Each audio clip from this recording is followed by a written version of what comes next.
बेटी और बहू के बारे में कुछ बताना चाहती हूँ। बेटी अगर ससुराल में खुश रहती है तो हमें खुशी होती है, और बहू अगर ससुराल में खुश रहती है तो हमें खराब लगता है। दामाद बेटी की मदद करे तो अच्छा लगता है कि मेरा दामाद हीर का दामाद है, और बेटा बहू की मदद करे तो कहते हैं जोरों का गुलाम हो गया बेटा बहू के पीछे। बेटी अगर बीमार हो जाए तो दुख होता है, और बहू अगर बीमार हो जाए तो कहते हैं बहाने तलाश कर रही है, कामचोर कहीं की।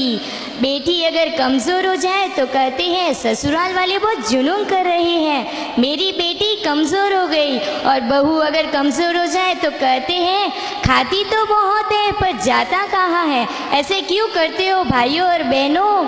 अगर बहू अकेली ससुराल में काम करे तो अच्छा नहीं लगता, और खुद के घर वो बहू अकेली काम करे तो भी वो कामचोर ही कहलाती है। बेटी की सास और ननंद अगर काम ना करे तो गुस्सा आता है कि मेरी बेटी ही अकेली क्यों, और खुद के घर वो बहू की मदद ना करे तो भी वो सही ही होता है। बेटी के ससुराल वाले अगर ताना मारे तो गुस्सा आता है, और खुद बहू के मायके वालों को ताना मारे तो सही लगता है। माता पिताओं को बेटी का घर रानियों जैसे रखने वाला चाहिए, और तुम लोगों को बहू काम वाली चाहिए। लोग ये क्यों भूल जाते हैं, बहू भी किसी की बेटी है, वो भी अपना सब कुछ छोड़ के तुम्हारे साथ एक नई जिंदगी की शुरुआत करती है। अपने माता पिता भाई बहन सबको छोड़ के तुम्हारे साथ एक नई जिंदगी की शुरुआत करती है। बेटियों में ही इतनी हिम्मत है जो दूसरों के घर जाके दूसरों के माता पिता को अपना स्वीकार करती है।